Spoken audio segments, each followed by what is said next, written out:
Madame, monsieur, bonsoir, bienvenue pour cette nouvelle édition. Nous sommes le mardi 10 juillet 2018. Bonne fête à Ulrich et bienvenue à tous. Allez, dans une heure, donc tous derrière les Bleus, c'est pour une place en finale. Alors, si vous souhaitez nous rencontrer, nous serons au Glacier afin de recueillir vos impressions d'après-match avec un seul mot d'ordre, allez les Bleus.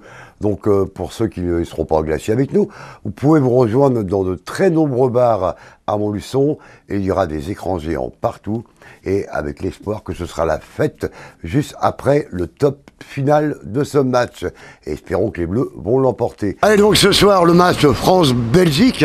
Je suis sur le boulevard de l'avenue de la République à Montluçon et on va recueillir un petit peu on va sonder un peu les passants pour savoir qui va gagner, la France ou la Belgique. Allez les Bleus!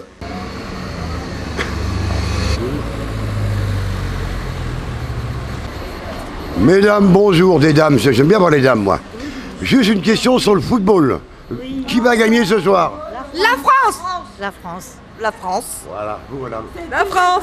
C'est tous des bras cassés. Ce sera serré, hein, ce sera au pénalty. Ce soir, on gagne ou pas? Bien sûr qu'on va gagner. Et combien? Même chose, on gagne. Bah oui, pour la France, si, ils vont gagner. Combien? 3. 3 à 1. 3 à 1. Oui, 3. France ou la Belgique? La France. La France? La France surtout. Et d'après vous, combien madame? Oh, moi je dis 2 pour la France et 1 à la Belgique. Oh oui, on ne peut pas les écraser tous les deux. Les Français vont gagner. Moi, je connais pas je sais pas. Il faut qu'ils gagnent, les Français. S'ils gagnent pas, on va les fâcher. Ben, mais je me rappelle de ça. J'avais encore mon mari. Je me rappelle de ça qu'ils ont gagné. Hein. Qu'est-ce que c'était là? C'était Zidane. À ce moment, voilà. Contre le Brésil, 1 et 2 et 3-0. Bah, voyez, pourtant, moi, j'y connais rien du tout hein, dans le foot. Voilà, 2 pour la France, 1 pour le Brésil. On peut dire la France, histoire d'être patriote. On est chez Burger Grill, là, ça aujourd'hui, je crois. C'est ça, c'est l'ouverture aujourd'hui. Et pour l'ouverture, donnez-nous un bon score qu'on va gagner.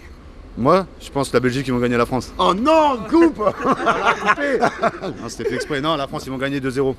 Mbappé qui va marquer 2 buts. Et vous, monsieur? Pareil. Bon. 1-0 pour la France. Un pronostic pour ce soir. La France combien, la Belgique combien? 2-1 pour la France. Je regarde pas le foot, désolé. Un pronostic pour ce soir, France-Belgique.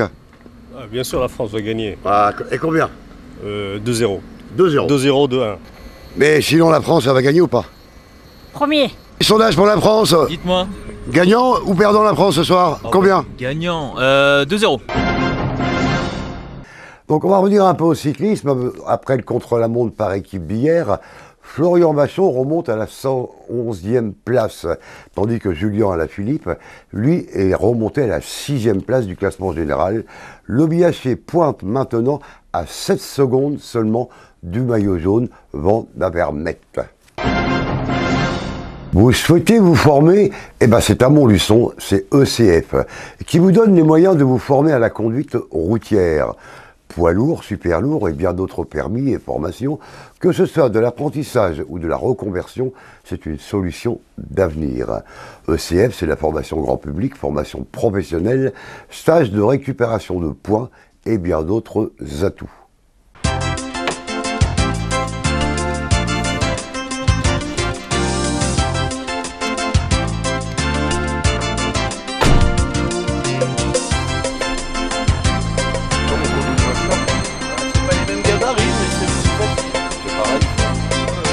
Basé donc sur toute l'Auvergne, comme je disais tout à l'heure avec les 4 centres. Donc il faut savoir que ça a été créé au tout départ donc en 1969, donc on était auto-école. Et en 98, donc on avait décidé donc de changer un peu notre fusil d'épaule, où on a arrêté le permis voiture.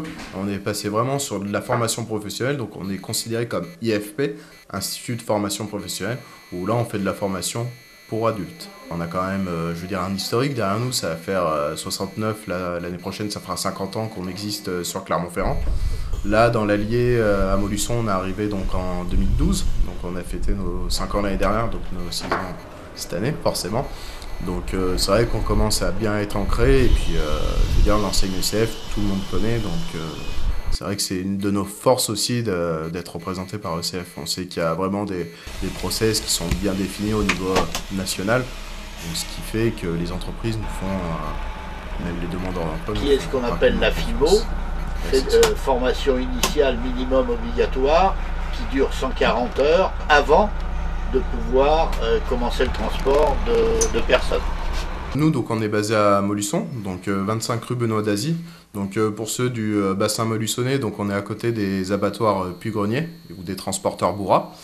Donc on est également présent donc sur Gerza. Donc pour ceux qui connaissent, donc au niveau des pistes Ladouf, donc les pistes de Michelin. On a également un centre donc sur 100% sur Sioule où là on a juste un petit pied à terre pour pouvoir faire nos formations transport. Et enfin, on a un dernier centre donc, qui se situe donc, à Espaly-Saint-Marcel, donc à côté du Puy-en-Velay, où là, pareil, on propose comme à Gerza, à Molusson, tout le panel de formation, donc transport, KSS logistique, manutentionnaire, ainsi que pour les travaux publics et les formations de sécurité que je parlais au début.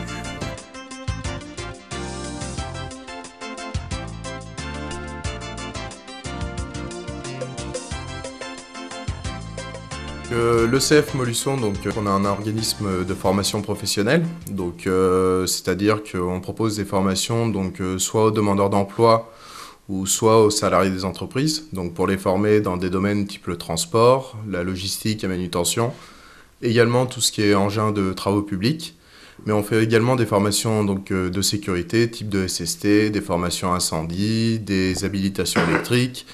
Ça peut aller aussi du pont roulant, à de la IPR ou des formations amiantes. En termes de financement donc des formations, si tu veux en venir là, donc pour tout ce qui est demandeur d'emploi, donc c'est généralement donc le Pôle emploi donc qui leur finance ces formations. Alors des fois il peut y avoir une participation des demandeurs d'emploi, soit avec un investissement personnel, soit avec des heures de formation qu'ils ont pu cumuler dans le passé en travaillant dans des entreprises. Ou sinon après il y a des projets de reconversion professionnelle, donc des CSP, ce qu'on appelle. Donc là, au fait, où c'est des heures qui sont mobilisées pour pouvoir justement leur payer des formations. Donc Gérard Pacton, donc, qui est formateur chez nous, d'accord, enfin, en qualité d'intervenant, mais qui fait des formations chez nous. Donc Rodolphe, un des stagiaires. Alors après, pour tout ce qui est salarié, donc c'est forcément les entreprises donc, qui financent les formations. Donc elles passent via un OPCA, ce qu'on appelle donc un organisme paritaire collecteur agréé. Donc où là au fait c'est des organismes qui vont prendre en charge une partie de la formation, voire totalement. Et ça peut arriver que des fois les entreprises en restent en charge. Tu viens de quelle région? Je viens de l'Allier, moi. D'accord. Vers Enel-Château. Alors qu'est-ce qui t'a amené à venir à cette formation? Eh ben, ça fait 5 ans que je demandais mes poids lourds et j'ai jamais réussi à les financer. Grâce à l'ECF, ils ont réussi à me trouver un centre de formation qui voulait bien me les financer. Donc j'en ai profité pour tout passer. Et qu'est-ce que tu faisais avant comme activité? J'étais en agriculture. Et qu'est-ce qui t'a amené à te pousser vers le poids lourd ou super lourd? Parce que j'ai toujours aimé la route, donc du coup, c'est pour ça que je voulais partir là-dessus. Ce qu'il faut retenir, c'est que dans les 2 semaines, dans l'addition des 2 semaines, avec une petite avant qui précède ou qui suit une grande semaine, on ne dépasse pas dans les 2 90 heures. Dans le cadre du salarié, on va prendre l'exemple que tu m'as donné, donc du salarié en charcuterie. Donc comment ça se passe? Donc si tu es en CDI, admettons, donc tu peux passer par un CIF CDI, donc par un FONGICIF, ce qu'on appelle, qui est un projet de reconversion professionnelle. Donc qu'un salarié peut utiliser une fois, voire 2 dans sa vie. Donc c'est-à-dire tout au long de sa carrière. Donc c'est un dossier donc, qui demande beaucoup de prérequis, donc c'est-à-dire déjà tout ce qui est administratif, donc les renseignements sur le stagiaire, un devis pour la formation ainsi que des dates, et ce dossier après est déposé auprès du FONGICIF où il sera commissionné donc le mois d'après. Généralement, pour donner un exemple, quand on veut passer en commission au mois de juillet, il faut rendre ce dossier début juin. Alors le profil, maintenant c'est vrai que les chauffeurs sont quand même, on va dire, la première image qu'ils représentent en termes de leur entreprise. Donc c'est vrai qu'il faut quand même avoir du savoir-être, donc bien présenté. Il y a toujours un peu ce côté commercial aussi quand on est livreur, parce que, alors je sais pas, mais pour certaines marchandises, on voit peut-être qu'ils ont été trop limites. Alors est-ce qu'il faudrait pas en prévoir d'autres, enfin, essayer de négocier avec eux, être responsable aussi, parce qu'on a quand même des marchandises, enfin, ça coûte pas 1 euro, donc certaines marchandises valent des milliers d'euros, donc il faut être responsable. C'est un métier où les portes sont vraiment ouvertes, et je vous dis, en respectant, en étant quand même, en ayant les qualités que j'ai citées précédemment, normalement, il n'y a aucun souci, vous trouvez du boulot assez rapidement. Quand vous sortez d'un permis CE, donc super lourd, généralement, les entreprises se battent pour vous avoir si vous êtes déjà compétent et si vous avez les qualités, on va dire, humaines et que vous incarnez les valeurs de l'entreprise, généralement, ils vous gardent.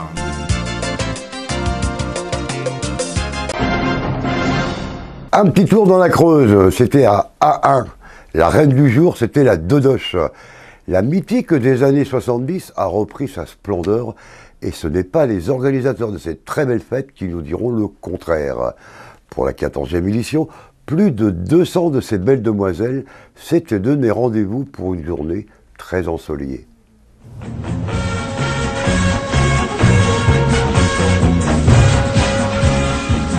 Alors bonjour à tous, donc aujourd'hui je me trouve à Ahun, c'est dans la Creuse, donc, et je me retrouve plongé 50 ans en arrière.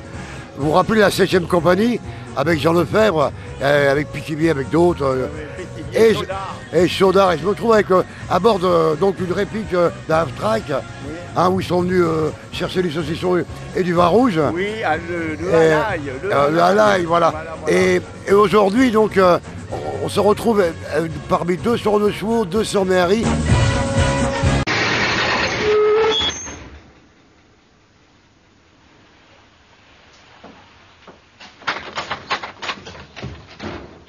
Bonjour messieurs, vous voulez voir quelque chose? Et c'est à Ahun, dans la Creuse. Je suis avec le président de l'amicale.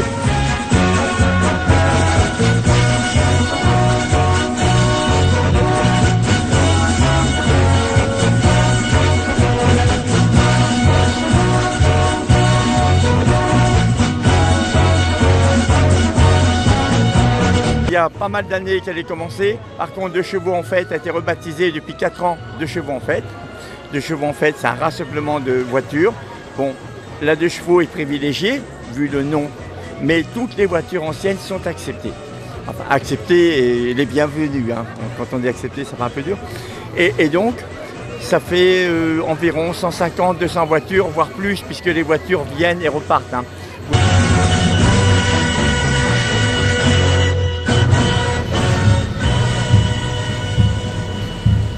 Alors qu'est-ce qu'il y a au programme cet après-midi là? Alors après-midi, donc à partir de 14h, 14h30, il y aura une balade touristique aux environs de Ahun, vers le Bussou-sur-Creuse, à Vavé-les-Mines. Et donc on a un itinéraire qui est tracé. Et ceux qui veulent repartir avec leur voiture prennent leur voiture et font le circuit. Et éventuellement, ils emmènent des visiteurs. Alors vous essayez dans la mesure du possible de reprendre les mêmes places que vous avez. Depuis quelques années, on participe à la fresque du Bridier et rapport à cette fresque, on a construit des véhicules, reconstitué des véhicules, notamment un taxi de la Marne. C'est une refabrication de taxi de la Marne. C'est pas un vrai, bien sûr. Ah ok, d'accord. Ah voilà. Donc c'est avec ces fameux taxis qui sont partis sur le front. Oui, oui. Bon, c'est pas soldats, oui, c'est vrai. Pour essayer de nous défendre. Oui, pour les ramener. Pour les ramener du front. Ouais. C'est sûrement plus en état de marcher. Là, c'est un moteur de 2 chevaux derrière. Ah, c'est cool ça pour aujourd'hui. Le Half-Track de la 7e compagnie, en fait, c'est une autochenille, l'autochenille allemande, qui a fait les 400 coups avec Pithiviers, Chaudard et toute l'équipe. Hein. Et donc, tous les ans, on refait un sketch rapport à cette 7e compagnie. Le chef, il a dit « Je veux du halaï ». Toi, si pas donner du halaï, nous faire boum dans ta boutique. Improviser un gros canon. On va trouver des Allemands, on va leur donner une petite bouteille pour qu'ils fassent un peu la fête. Nous, on va arriver en tant que bons Français, cachés dans l'Half-Track, déguisés en Allemands, bien sûr, puisque l'Half-Track, c'est des Allemands. On va se cacher en arrivant, on va faire quelques manœuvres, on va essayer d'ajuster notre canon, on va tirer, parce qu'on a quand même des pétards, on a quand même des pétards qui font un peu de bruit. Et après, on va mettre un fumigène dans notre camion allemand, et eux, ils vont se sauver. Et ils vont se sauver dans une petite embarcation amphibie. Et comment est venue l'origine de cette fête? C'est Pierre Ferré. Pierre Ferré, on ne le trouve pas. Hein. Pierre, il court dans tous les sens. Et c'est lui qui avait vu, il y a des années, un rassemblement au niveau des DS Citroën. Et ça lui est venu à l'idée de faire pareil à Ahun. Et tous les ans, il a reconstitué cette fête.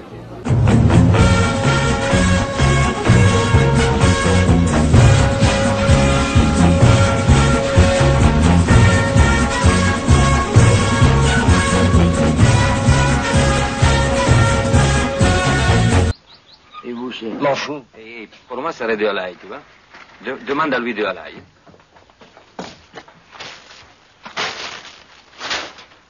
C'est pas du halaï. Vous savez du halaï? Du halaï? Mon camarade, il veut du halaï. Allez chercher du halaï. Tout de suite. Sinon,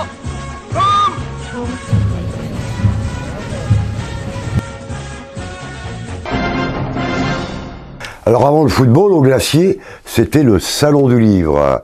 Et le Glacier, c'est bien sûr sur le boulevard de Courtet à Montluçon.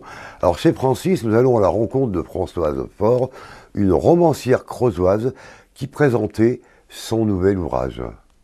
Françoise, bonjour, ça va bien? Très bien, très bien. Et vous venez de quelle région? Alors moi je viens de Creuse. Avant j'étais en région parisienne et maintenant nous sommes installés en Creuse par choix. Votre premier roman, c'est Les lignes brisées. Voilà, donc les lignes brisées qui sont éditées au fil des mots. Mais au fil des mots, c'est pas monsieur Robert qui a... Si, tout à fait. C'est mon époux qui a créé une maison d'édition pour éditer mes livres. Et du coup, maintenant, on édite aussi d'autres personnes. C'est bien. Voilà. Compliment. Alors Robert, c'est de la peinture. Et vous, c'est des lignes brisées. On parle de mots, alors. On parle d'adolescents qui sont plutôt mal partis dans la vie. C'est un condensé, en fait, de 36 ans de carrière d'enseignante, puisque j'étais enseignante en collège. Et que j'ai donc côtoyé des enfants qui ont découvert la mort, qui ont découvert le handicap, qui ont découvert la famille d'accueil. Et j'en ai fait donc un recueil de 6 nouvelles pour parler d'eux. D'ailleurs, je l'ai dédié à mes élèves en disant que c'était j'ai mis exactement pour le dédier, j'ai mis à mes élèves de vous tous un petit peu, parce qu'évidemment aucun n'a vécu, heureusement, ce que je raconte en entier, mais ils ont tous quelque part eu ce moment où ils étaient plutôt mal partis dans la vie. On a un autre roman qui s'appelle Agnès ou la vie volée. Alors moi, ça me donne beaucoup de ressentis, parce que on a fait un reportage il y a pas longtemps sur Fresline avec un grand artiste peintre. Et pourquoi ce choix de Fresline? Parce que moi, ce qui m'inspire d'abord, ce sont les lieux. J'aime beaucoup aller me promener sur Fresline, notamment dans ce petit hameau de Valguillon, tout au bord de la Creuse. Et il y avait une maison que je voyais fermée tout le temps. Et un jour, je me suis dit, il faut qu'il s'y passe quelque chose. Et du coup, il s'est passé quelque chose. C'est une jeune femme qui revient, c'est la maison de sa grand-mère, du moins je l'ai imaginé comme ça, mais malheureusement elle revient pour y trouver la mort. Donc c'est 3 femmes, 3 destins et 3 vies. Oui, voilà, donc la première vie c'est celui d'Agnès, qui est courte là puisqu'elle trouve la mort. Le deuxième c'est Marie-Jo, donc qui vit aussi à Fresline, et là c'est au contraire quelque chose de beaucoup plus optimiste, puisque Marie-Jo va se révéler à travers la peinture, et comme on est à Fresline, c'était l'occasion de rendre hommage à tous ces peintres qui font vivre la vallée et qui la peignent si bien, et dont je suis admiratrice, moi qui suis incapable de tenir un pinceau. Voilà. Alors vous pensez qu'on peut avoir 3 vies et 3 destins? Je pense que chacun a plusieurs vies, plusieurs destins qu'il se construit, qu'il se fabrique ou qui lui tombent dessus. Une question un peu saugrenue, vous croyez à la vie après la mort? Pas spécialement. Je pense que la vie fait qu'on peut changer de beaucoup de choses, on peut changer son destin, la vie après la mort, je sais pas. Eh bien merci Françoise. Merci, à vous. À demain, donc mercredi 19h, et ce soir à la télé à 20h, France-Belgique, et sur M6, Cauchemar en cuisine pour ceux qui n'aiment pas le football. Bonnes vacances pour ceux qui le sont, et portez-vous bien.